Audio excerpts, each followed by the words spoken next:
Okay, everybody, here we go. It's me, Gregory Mannarino, Wednesday, August 23rd, 2023. This is my pre-market report. People, let's start off with this. I mean, you can't make this stuff up if you try to.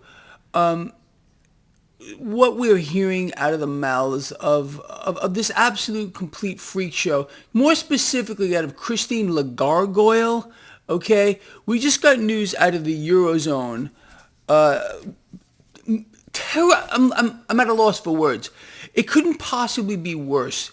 My heart goes out to my Eurozone friends here who are dealing with an economy probably worse off, or at least as bad as we have here in the United States, spiraling down lower with nowhere else to go but worse from here. And on top of that, again, my Eurozone friends dealing with inflation surging out of control. And this is a global phenomenon. I get it. And no surprise to anyone with gargoyles running the show here, freaks like Bidenstein behind the Resolute desk. Obviously, these are puppets under the control of central banks, and it's just it's an incredible thing to see, and I hate it and I despise it. Anyway, with regard to economic news here in the United States, so this is an interesting phenomenon. What are we witnessing as of late? We watched home prices drop. Now they're on their way back up. And the interesting part of this here is the theory of supply and demand just doesn't work anymore. So purchase applications for mortgages are now at their lowest level here in the United States in nearly 30 years. This is because our economy is so strong, and this is because everyone is rich and everyone is doing fantastic. Well, of course, that's what the propaganda ministry is going to try to tell you. But people are hurting around the world. This is by design. This is on purpose. This is an extinction level event of the middle class, which you have known about for over 10 years since I've been out here. I've been explaining to everyone this is where this is going. It's hard to deny that's exactly what is going on here. And let me just say this too. With regard to my Eurozone friends and people here in the United States and my friends around the world, wherever you live, things are not going to get any better for you, no matter who they put as a puppet to oversee the behavior of us all. Again, that's what they do. You understand? They put some kind of a figurehead. Again, we're in a presidential election cycle here in the United States. Like it's going to make any difference who sits behind the Resolute desk. It's laughable. And those people that fall into that trap, there's a trap door set under these people, and then some people fall through it so hard they can't escape it. And unfortunately, they have been mind screwed and psyoped on an unprecedented scale because it is the central banks who run the show. Anyway, with that said, let me move on to something just real quick. You and I have been watching crude oil for a while. Pretty much nailed the bottom here at 67. We went up to 84. I said look for a retest here around 77, 78. It's exactly where we're going. Crude oil is around a little over $78 at this point. Again, let's keep our eyes on this. Why is crude oil so important? It's not just because it's crude oil and it's a commodity. No. Crude oil is used in thousands and thousands and thousands and thousands of products. Okay.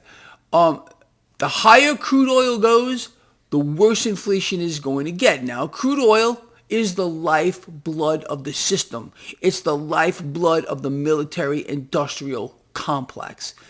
They're not going to allow it to fall here, in my view. So a retest here. Again, we went up, down to around 60, $67, back up to 84. If we retest and we maintain 77, 78, and we start to get bid up, again, crude is going to 90 and above in short order. If we maintain that 77, $78 level, this would be a really good opportunity.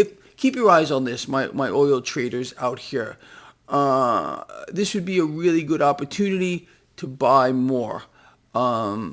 at that level if we hold. Okay, we'll see. I'll keep you on top of all this, but I love it when things play out like we expect them to. And this is kind of an interesting set of dynamics in play. All right. Now, with that said, let's look over here at risk in this market. The MMRI has come down. Not much, but it has come down. Why? The 10-year yield has dropped, although this is being somewhat offset with a stronger dollar on a relative strength basis. I've explained to people since forever here, and we've talked about this many, many, many times. There is a compensatory mechanism that exists between the U.S. 10-year yield, which is the benchmark, and the relative strength of the dollar. But even with that, the risk in this market has come down a little bit. Doesn't mean we're not going to go much higher. I'm just telling you where we are. And because of that, stock futures are somewhat higher across the board. Here's the story with regard to this market, and I think I said this yesterday. This, and you know this already, but let's just kind of sketch it out again real quick. There is a black hole under this stock market, and I mean a black hole of the highest possible order. The market is so distorted and so twisted and so absolutely out of touch with reality that it's hard to get your head around at this particular time.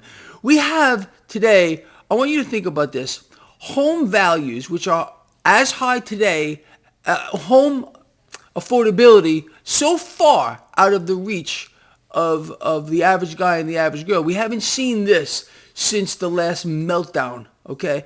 Valuations in this market which make no sense to me at all. Not even slightly. I mean, it's just so out of control. And again, you got the propaganda ministry telling you how great everything is, and it's just perfect and beautiful, and despite the fact that people cannot make ends meet, loan defaults are off the charts, the banking system itself is falling apart. We're watching this as a slow motion train wreck since a year ago when you and I spoke about how the banks were in trouble. No deposits, no loans, no deals. The large banks are not immune to this. You all know that withdrawals from these big banks is out of control, but you're not allowed to know this is going on. They don't want runs on these organizations, but you need to get your cash out of these organizations. If you have to keep your cash in one of these things, what have I been telling you? Look for a credit union. Why? They don't take the risk of a commercial bank or an investment bank. My God. These institutions don't operate for profit, and they don't take the risk. So if you got to keep your cash anywhere, look for a credit union. Or keep some cash under your mattress. You shouldn't be in cash anyway.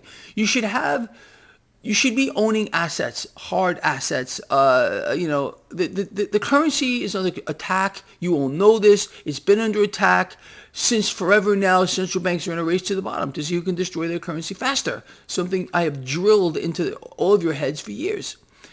Anyway, let us move forward here. Cryptocurrencies today are catching a bid after a pretty precipitous drop as of late. Gold and silver catching a bid here. Crude oil is the one I want you to watch, okay? This pullback is so bullish if we hold 77, 78. Now that means, again, inflation is going to go higher. The cost of everything is going to go higher. The cost of living is going to go higher. And central banks are going to continue to inflate. All right. All this talk about what central banks may or may not do moving forward. Oh, what's the Fed going to do at the next meeting? Well, they're probably going to raise rates 25 basis points yet again. We're talking about the federal funds rate or the overnight rate. Okay. Is it really making a difference so far what the European Central Bank has been doing and the Bank of England or the Fed? No. Nothing. Okay, inflation continues to rise by their own numbers, with food inflation outpacing everything, energy a close second. Wait to see what happens as we move forward here, people. But I would like to say and like to believe that all of you are on the right side of this, because we're staying ahead of the curve. We know what's going on. We know who our enemy is. And I think with that, we really can't be beaten. So the story this morning, if you take anything away from this video, and again, my heart goes out to my Eurozone friends. Bad economic news across the board. Okay, the same thing here in the United States and around the world. Central banks understand the situation. A global economy they're raising rates into a free fall economy. They're doing this to destroy the world economy to fulfill their goal, their end game, their final freaking solution here to eliminate an entire class of people around the world, the middle class, foster a neo-feudal system to be the lenders and buyers of last resort. I can't say this another way. This is exactly what's going on. This has been the goal of central banks since their inception. Look it up. Read The Creature from Jekyll Island here. This is what central banks have wanted since forever. It's happening right now, and it's in our freaking face here.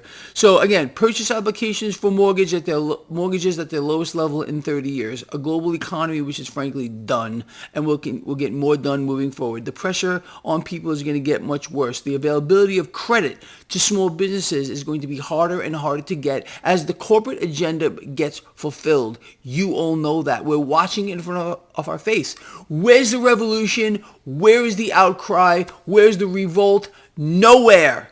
Nowhere. The central banks have people exactly where they want them. They're creating slaves to the system, as you and I have outlined thousands of times. Dependency on the system, as we have outlined thousands of times. This is why we're not seeing a revolt. We won't see a revolt.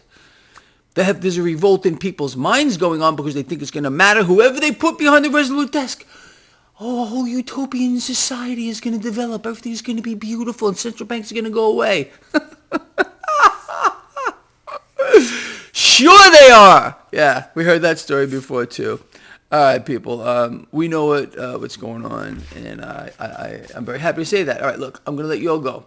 If you got anything out of this video, I'd appreciate a thumbs up. Let's get this video out there. Share it. Social networks, whatever you got to do. Start talking about these things. Comment. I will read the comments. I always do. And I will see all of you later for my live stream, 4:05 p.m. Eastern Daylight Time. Let's just smile. I'll see you later.